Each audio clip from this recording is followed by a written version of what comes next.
अस्सलाम वालेकुम स्टूडेंट्स। आज हम लोग अपनी नेक्स्ट टॉपिक पढ़ेंगे जो कि हमारे पास है इलेक्ट्रॉन एफिनिटी। इलेक्ट्रॉन एफिनिटी 1909 में लिनियस कार्ल पॉलिंग जो था, इसने ये कॉन्सेप्ट इंट्रोड्यूस करवाया था। जब इलेक्ट्रोनेगेटिविटी की डिस्कवरी हुई थी उस वक्त इलेक्ट्रॉन एफिनिटी को भी इसकी भी डिस्कवरी हुई थी, इस कंसेप्ट की भी। तो सबसे पहले हमारे पास हम लोग देख लेते हैं इलेक्ट्रॉन एफिनिटी को एक एग्जांपल से। तो बच्चों ये देखो, ये हमारे पास एक क्लोरीन एटम है। क्लोरीन का जो एटॉमिक नंबर होता है 17 होता है, मतलब इसके पास 17 इलेक्ट्रॉन्स होते हैं। देखें, ये हमारे पास इसके पहले शेल में 2 इलेक्ट्रॉन, दूसरे में 8 इलेक्ट्रॉन और तीसरे में होते हैं 7 इलेक्ट्रॉन। अब क्योंकि हर एटम आपको पता है स्टेबल होने के लिए वो चाहता है कि उसके आउटर मोस्ट शेल में कितने इलेक्ट्रॉन हो, 8 होने चाहिए। तो इस वजह से वो क्या करेगा, एक इलेक्ट्रॉन लेगा। तो आप जब क्या करें, इसमें एक इलेक्ट्रॉन ऐड करेंगे, तो जैसे ही इसमें 1 इलेक्ट्रॉन ऐड करेंगे तो क्या होगा, इसमें से कुछ एनर्जी इसमें से रिलीज़ होगी। वो एनर्जी क्या होगी, -348.8 किलो जाउल पर मोल। और ये जो एनर्जी है -348.8 किलो जाउल पर मोल, इस एनर्जी को कहते हैं इलेक्ट्रॉन एफिनिटी। तो हमारे पास इलेक्ट्रॉन एफिनिटी क्या है कि जब कभी भी, ये देखो ये क्लोरीन है, न्यूट्रल कोई भी गैसियस एटम हम लोग लेंगे। और न्यूट्रल क्यों लेंगे, कोई भी उसके ऊपर चार्ज नहीं होना चाहिए, और गैसियस एटम ही लेंगे क्योंकि आपको इससे पहले आयनाइजेशन एनर्जी में भी बताया था कि गैसियस एटम इस वजह से गैसियस फॉर्म में लेते हैं क्योंकि उसमें एटम्स दूर दूर होते हैं और एक अकेला एटम लेके हम उसमें एग्जैक्ट मेजरमेंट ही कर सकते हैं। इस वजह से हम लोग क्या करेंगे, एक अकेला एटम लेंगे। फिर क्या करेंगे हम लोग, जब उसमें एक इलेक्ट्रॉन ऐड करेंगे, और जब इलेक्ट्रॉन ऐड करेंगे उस दौरान एनर्जी रिलीज़ होगी, और इस एनर्जी को हम लोग कह देंगे इलेक्ट्रॉन एफिनिटी। ये देखें, हमारे पास इस इक्वेशन से अगर हम लोग इसे रिप्रेजेंट नॉर्मल करें तो क्या है कि ये क्लोरीन एटम है, इसमें इलेक्ट्रॉन ऐड होगा जैसे ही, ये क्या बन जाएगा, अब देखो ये N9 बन जाएगा। तो ये आपने यहाँ पे एक चीज़ ये भी देखनी है कि जब कभी भी किसी भी एटम में, न्यूट्रल एटम में आप इलेक्ट्रॉन को ऐड करते हो तो हमारे पास N9 बनता है। आयनाइजेशन एनर्जी में क्या होता था कि हम लोग क्या कहते थे कि जब कभी भी हम लोग किसी भी एटम को एक उसमें इलेक्ट्रॉन का रिमूवल करते हैं तो क्या होता है, उसके लिए एनर्जी चाहिए होती है और हमारे पास कैटाइन बनता है। तो इलेक्ट्रॉन एफिनिटी में क्या होता है कि जब कभी भी किसी एटम में इलेक्ट्रॉन को ऐड करते हैं तो वो एक N9 बन जाता है। ठीक है, तो ये जो एनर्जी है उसका, इसी का जो दूसरा नाम है इलेक्ट्रॉन एफिनिटी का, इसी का दूसरा नाम है heat gain enthalpy, electron gain enthalpy भी हम इसे कहते हैं। ΔH ये हमारे पास है और इसे हमने किससे शो कर दिया, -348.8 किलो जाउल पर मोल। ये जो माइनस साइन है ये शो करता है कि ये एक एक्सोथर्मिक प्रोसेस है, मतलब इसमें से हीट रिलीज़ हुई है। ठीक है, तो आयनाइजेशन एनर्जी क्या था, वो एक हमारे पास एंडोथर्मिक प्रोसेस था, उसके लिए हीट एब्जॉर्ब होती थी, हीट चाहिए होती थी। इलेक्ट्रॉन एफिनिटी क्या है, ये हमारे पास एक एक्सोथर्मिक प्रोसेस है, इसमें जो हीट होती है वो रिलीज़ होती है और उसे हम किससे शो करते हैं, नेगेटिव साइन से शो करते हैं। और बच्चों ये जो इलेक्ट्रॉन एफिनिटी है, इसमें ये जो एफिनिटी है, एफिनिटी का मतलब होता है इलेक्ट्रॉन को लेने की चाहत, मतलब कि किसी भी एटम को इलेक्ट्रॉन लेने की कितनी चाहत है, कितनी अट्रैक्शन है उसकी इलेक्ट्रॉन के लिए और कितनी रग़बत है। ठीक है, इलेक्ट्रॉन के लिए कितना लव है, उसे हम लोग कहते हैं इलेक्ट्रॉन, उसे एफिनिटी कहते हैं।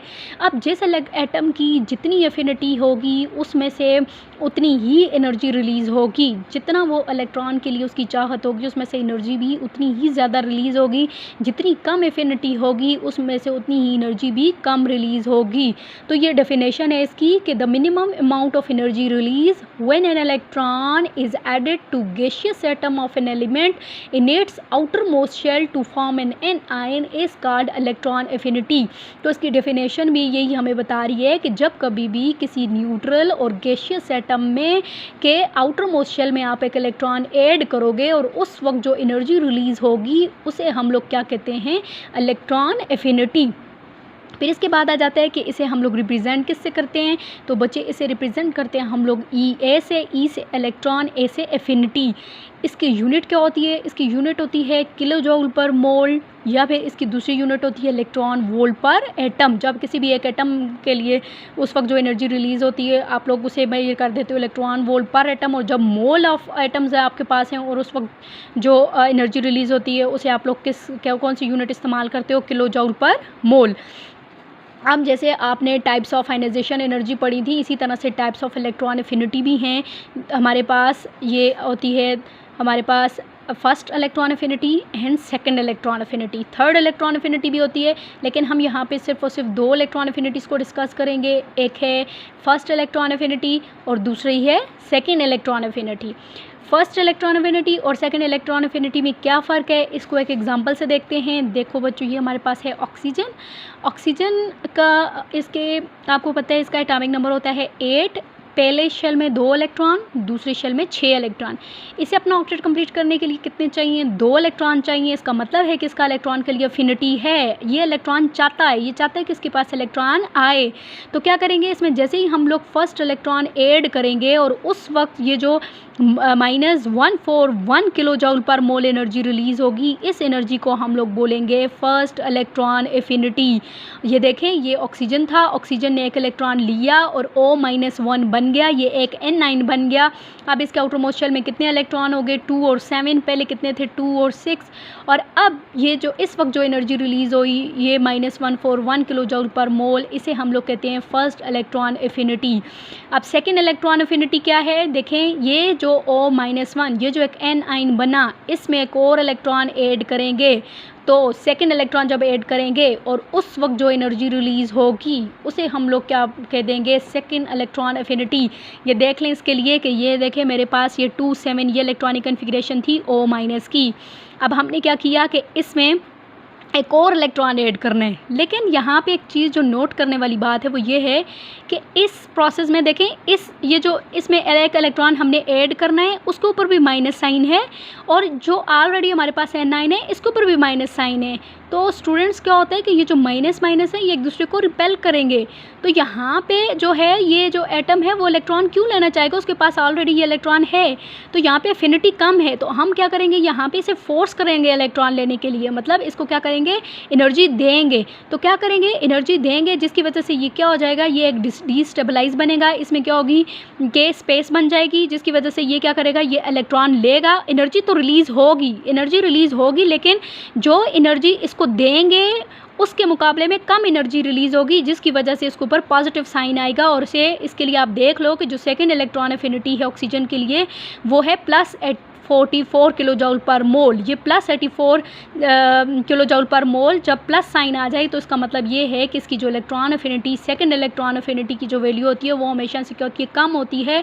और उसकी वजह ये होती है, और पॉजिटिव होती है, और उसकी वजह ये होती है क्योंकि सेकंड जब आप इलेक्ट्रॉन ऐड करते हो किसी भी एटम में, तो जो इलेक्ट्रॉन के लिए जो फोर्सेस ऑफ रिपल्शन होती हैं वो बहुत होती हैं, मतलब कि जो इलेक्ट्रॉन के लिए चाहत होती है वो कम होती है। यहाँ पे आप क्या करते हो? उसे एनर्जी देनी पड़ती है। आप सबसे पहले उसे एनर्जी देते हो, तो जो देने वाली एनर्जी होती है वो ज़्यादा होती है निकलने वाली एनर्जी के मुकाबले में, जिसकी वजह से इसके ऊपर प्लस साइन आता है। और इसे हम किस से शो करते हैं? प्लस साइन से। तभी हम कहते हैं कि जो सेकंड इलेक्ट्रॉन एफिनिटी या हीट गेन एंथैल्पी होती है, इसमें इसी का दूसरा नाम है हीट गेन एंथैल्पी, वो किस से शो करते हो? आप प्लस साइन से शो करते हो। तो देखो यहाँ पे फर्स्ट इलेक्ट्रॉन एफिनिटी क्या है? वो उसकी वैल्यू थी -141, और जो सेकंड इलेक्ट्रॉन एफिनिटी है इसकी क्या है? +844।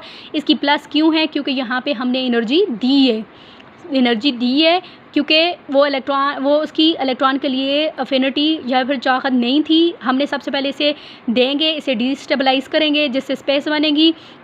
फिर जैसे ही इसमें इलेक्ट्रॉन ऐड होगा तो एनर्जी रिलीज़ होगी, लेकिन जो रिलीज़ होने वाली एनर्जी होगी वो कम होगी उसकी मिकदार इसके मुकाबले में, जिसकी वजह से इसके ऊपर कौन सा चार्ज आ जाएगा? +844। ये माइनस साइन ये शो करता है कि इसमें से एनर्जी रिलीज़ हो रही है, और प्लस साइन ये शो करता है कि यहाँ पे एनर्जी दी गई है। तो हमेशा से याद करना है कि second electron affinity, third electron affinity, इनकी जो वैल्यूज़ होंगी वो प्लस में होंगी। ठीक है, समझ आइए। तो इसमें क्या आ गया हमारे पास? ये तो फर्स्ट इलेक्ट्रॉन एफिनिटी और सेकंड इलेक्ट्रॉन एफिनिटी में क्या था? फ़र्क था। फिर इसके बाद हम लोग इसमें जो है देख लेते हैं फैक्टर्स अफेक्टिंग इलेक्ट्रॉन एफिनिटी।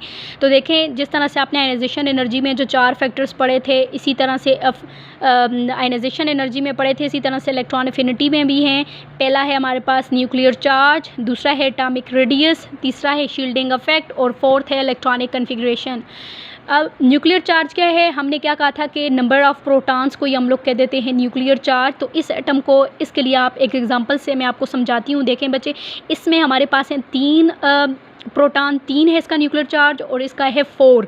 तो जिसका जितना ज़्यादा न्यूक्लियर चार्ज होगा उसमें से न्यूक्लियर चार्ज ज़्यादा, तो एक इलेक्ट्रॉन के लिए अट्रैक्शन भी उतनी ही ज़्यादा, वो और अच्छे से इलेक्ट्रॉन को अट्रैक्ट कर पाएगा और उतनी ज़्यादा इलेक्ट्रॉन एफिनिटी, मतलब उसमें से उतनी ज़्यादा एनर्जी रिलीज़ होगी। अब देखो ज़्यादा अच्छे से इलेक्ट्रॉन कौन सा अट्रैक्ट कर पाएगा, ये 3 वाला या ये 4 वाला। ये समझो ये 3 मैग्नेट और ये 4 मैग्नेट है। 4 मैग्नेट अच्छे से अट्रैक्ट कर पाएंगे या 3? 4 वाले ज़्यादा अच्छे से अट्रैक्ट कर पाएंगे, और इनमें से जितनी ज़्यादा फोर्स ऑफ अट्रैक्शन उतनी ही ज़्यादा इसमें से एनर्जी रिलीज़ होगी। तो हम कह सकते हैं कि जितना ज़्यादा न्यूक्लियर चार्ज उतनी ज़्यादा इलेक्ट्रॉन एफिनिटी। दूसरा हमारे पास है एटॉमिक रेडियस। तो देखें ये 2 हमारे पास एटम हैं, और एटॉमिक रेडियस हमने क्या कहा था, न्यूक्लियस से आउटरमोस्ट शेल तक के फासले को हमने कहा था एटॉमिक रेडियस। तो इनमें से किसका रेडियस ज़्यादा है, इसका या इसका? इसका रेडियस ज़्यादा है ना। अब ये देखो ये इलेक्ट्रॉन पड़ा हुआ है, तो न्यूक्लियस से फासला किसका ज़्यादा हुआ? तो आप देखो कि न्यूक्लियस से आउटरमोस्ट शेल तक का फासला इसमें ज़्यादा है, तो इसी वजह से यहाँ पे जो इलेक्ट्रॉन के लिए जो एफिनिटी होगी, जो चाहत होगी, वो इसमें कम, मतलब ये अच्छे से जो न्यू कमिंग इलेक्ट्रॉन होगा उसको अच्छे से अट्रैक्ट नहीं कर पाएगा।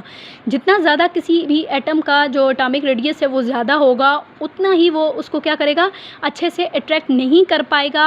जो इलेक्ट्रॉन के लिए जो चाहत होगी वो भी उतनी ही ज़्यादा कम होगी और कम ही एनर्जी रिलीज़ होगी। तो आप कह सकते हो कि जितना ज़्यादा एटॉमिक रेडियस उतनी कम इलेक्ट्रॉन एफिनिटी, मतलब इनका इन्वर्स रिलेशन है कि एक चीज़ ज़्यादा, एटॉमिक रेडियस ज़्यादा तो इलेक्ट्रॉन एफिनिटी कम, और अगर एटॉमिक रेडियस कम तो इलेक्ट्रॉन एफिनिटी ज़्यादा। अब देखो इसका जो रेडियस है, एटॉमिक रेडियस है, वो कम है, तो उसकी इलेक्ट्रॉन एफिनिटी ज़्यादा होगी, मतलब ये इलेक्ट्रॉन को अच्छे से अट्रैक्ट कर पाएगा और इसमें से ज़्यादा जो है एनर्जी रिलीज़ होगी, और अच्छे से इसको इलेक्ट्रॉन को ऐड कर पाएगा। अच्छे से ऐड करने का मतलब ये है कि जितना ज़्यादा इसको ऐड करने के लिए इसकी एफिनिटी होगी इलेक्ट्रॉन के लिए, इसमें से उतनी ही एनर्जी भी फिर क्या होगी, रिलीज़ होगी। इसके बाद आ जाओ शील्डिंग इफेक्ट पे। तो बच्चों शील्डिंग इफेक्ट को भी मैं एक मरतबा फिर बता देती हूँ कि ये जो इनर इलेक्ट्रॉन्स हैं, इन इनर इलेक्ट्रॉन की वजह से न्यूक्लियस की अट्रैक्शन आउटर इलेक्ट्रॉन्स पे कम हो जाना, इसे कहते हैं शील्डिंग इफेक्ट। तो जितना ज़्यादा शील्डिंग इफेक्ट होगा उतनी ही कम इलेक्ट्रॉन एफिनिटी होगी। क्यों? क्योंकि देखो बच्चों ये जो इनर इलेक्ट्रॉन्स हैं ये शील्ड करते हैं इन वैलेंस शेल इलेक्ट्रॉन्स को भी। तो जो न्यू आएगा इलेक्ट्रॉन ये उसे भी क्या करेंगे, रिपेल करेंगे। जितना ज़्यादा ये रिपल्शन होगी उतनी ही कम जो है उसकी एफिनिटी होगी इलेक्ट्रॉन के लिए, और इसी वजह से हम कहते हैं कि देखो यहाँ पे 2 इनर इलेक्ट्रॉन हैं और यहाँ पे हमारे पास 10 इनर इलेक्ट्रॉन है। तो किसकी इलेक्ट्रॉन एफिनिटी ज़्यादा होगी? इसकी इलेक्ट्रॉन एफिनिटी ज़्यादा होगी। क्यों? क्योंकि इसमें सिर्फ और सिर्फ जो रिपल्शन वाले जो इलेक्ट्रॉन है वो सिर्फ और सिर्फ यहाँ पे कितने हैं, इनर इलेक्ट्रॉन्स हैं। यहाँ पे हमारे पास ये वाले 2 हैं और ये वाला जो आउटर में है ये एक है ना। तो क्या करेगा कि यहाँ पे इलेक्ट्रॉन के लिए एफिनिटी ज़्यादा है इसके मुकाबले में, तो हम लोग ये कह सकते हैं कि शील्डिंग इफेक्ट और इलेक्ट्रॉन एफिनिटी का इन्वर्स रिलेशन है। जितना ज़्यादा शील्डिंग इफेक्ट उतनी कम इलेक्ट्रॉन एफिनिटी, और जितना कम शील्डिंग इफेक्ट उतनी ज़्यादा इलेक्ट्रॉन एफिनिटी। ठीक है। फिर इसके बाद आ जाओ इलेक्ट्रॉनिक कन्फिग्रेशन पे। तो यहाँ पे स्टूडेंट्स अगर आप लोग देखो तो हमने कहा था कि 2 तरह की स्टेबल इलेक्ट्रॉनिक कन्फिग्रेशन होती हैं, एक होती है हाफ फील्ड और एक होती है फुल फील्ड। तो आप लोग देखो कि जो हमारे पास फुल फील्ड होती है, फुल फील्ड ऑर्बिटल जो होते हैं कि एस में ज़्यादा से ज़्यादा 2 इलेक्ट्रॉन हो, पी में 6, डी में 10 और एफ में 14। और इसी तरह से एस में अगर इसी का हाफ कर दो 1, पी में कर दो 3, डी में कर दो 5 और एफ में कर दो 7। तो ये आ गई हाफ फील्ड। तो हाफ फील्ड और फुल फील्ड जो इलेक्ट्रॉनिक कन्फिग्रेशन जिस भी एटम की होगी वो स्टेबल होगा, और जब स्टेबल है एटम तो वो क्यों इलेक्ट्रॉन गेन करेगा, वो क्यों चाहेगा इलेक्ट्रॉन के लिए चाहत उसकी क्यों होगी, तो उसमें से उसकी जो इलेक्ट्रॉन एफिनिटी होगी वो क्या होगी, वो उतनी ही ज़्यादा लीस्ट होगी, उतनी ही ज़्यादा कम होगी, या फिर वो क्या करे शो करेगा, उसकी पॉजिटिव इलेक्ट्रॉन एफिनिटी शो करेगा। ठीक है। जैसे कि देखो ये इसकी फुल फील्ड है और इसकी हाफ फील्ड इलेक्ट्रॉनिक कन्फिग्रेशन है। ये बेरिलियम है, इसकी फुल फील्ड है, और इसकी देखो इसकी जो है ये आपके पास कितनी, ये हाफ फील्ड है।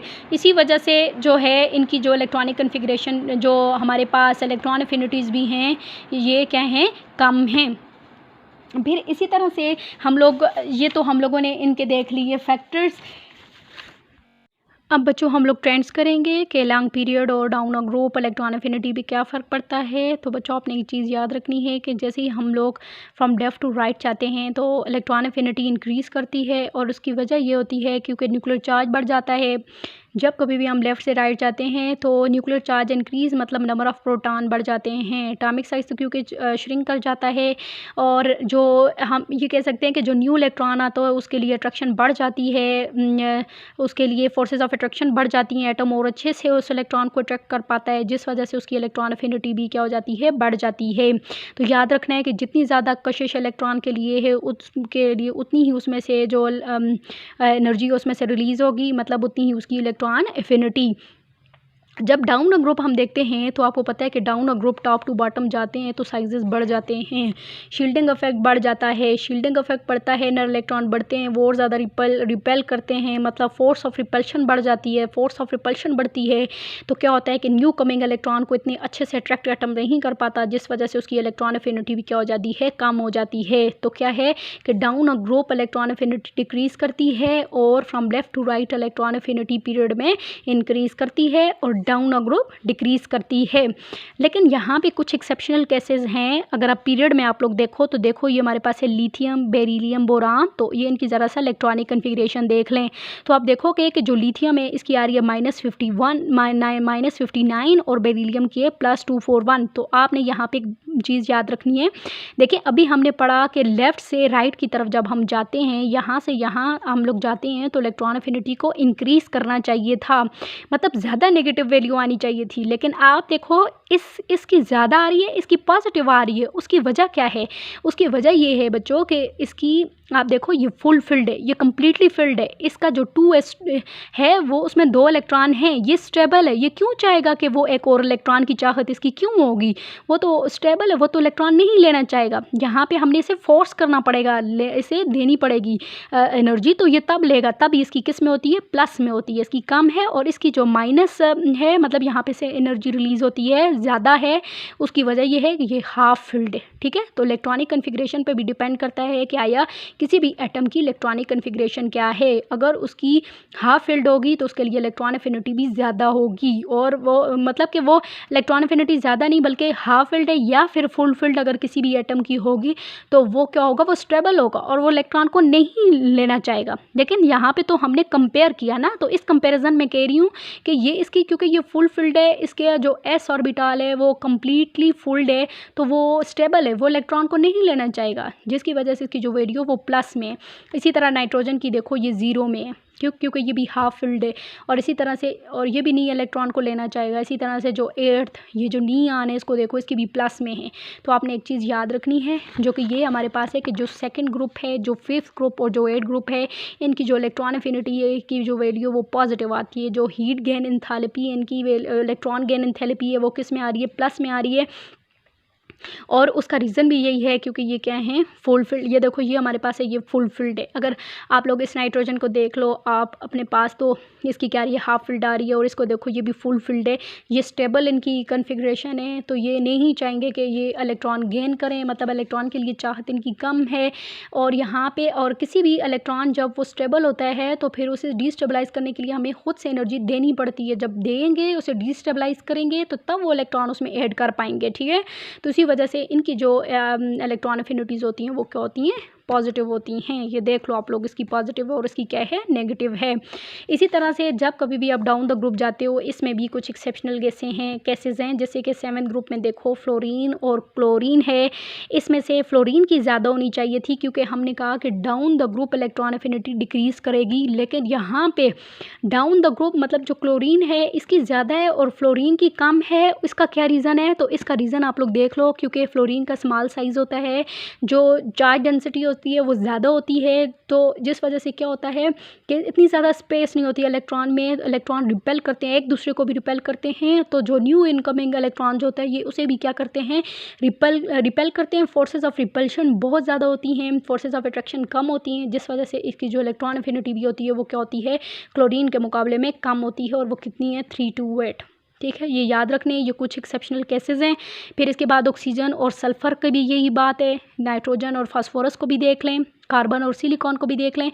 इन सब में जो हैं ये एक एबनॉर्मलिटीज़ हैं, और इसका रीज़न भी यही है, इनके small sizes, large charge density, मतलब इतनी ज़्यादा स्पेस नहीं है, फोर्सेस ऑफ रिपल्शन ज़्यादा होती हैं, इस वजह से एक न्यू इनकमिंग इलेक्ट्रॉन को ये अच्छे से अट्रैक्ट नहीं करते, बल्कि रिपेल ज़्यादा करते हैं और वेलकम नहीं करते उस इलेक्ट्रॉन को अच्छे से, जिसकी वजह से इनकी जो इलेक्ट्रॉन एफिनिटीज़ हैं वो क्या होती हैं, कम हैं या फिर बिल्कुल ही पॉजिटिव मतलब भी जिनकी कम ही हैं। और जिसकी जितनी ज़्यादा नेगेटिव इलेक्ट्रॉन एफिनिटी होती है, ठीक है, वो उतना ही ज़्यादा एनर्जी रिलीज़ करता है और मतलब कि उसकी उतनी ही ज़्यादा चाहत होती है। जितनी ज़्यादा फोर्सेस ऑफ अट्रैक्शन उतनी ज़्यादा इलेक्ट्रॉन एफिनिटी, ठीक है। तो आज हम लोगों ने क्या चीज़ सीखी, इलेक्ट्रॉन एफिनिटी क्या है, इसके फैक्टर्स और इसके ट्रेंड्स देखे। और ये कुछ एक्सेप्शनल केसेस हैं जो कि पेपर में भी बहुत ज़्यादा पूछे जाते हैं कि क्यों फ्लोरीन की इलेक्ट्रॉन एफिनिटी कम होती है क्लोरीन के मुकाबले में, या ऑक्सीजन की कम होती है सल्फ़र के मुकाबले में। तो इसका रीज़न आप लोगों ने याद रखना है, ठीक है।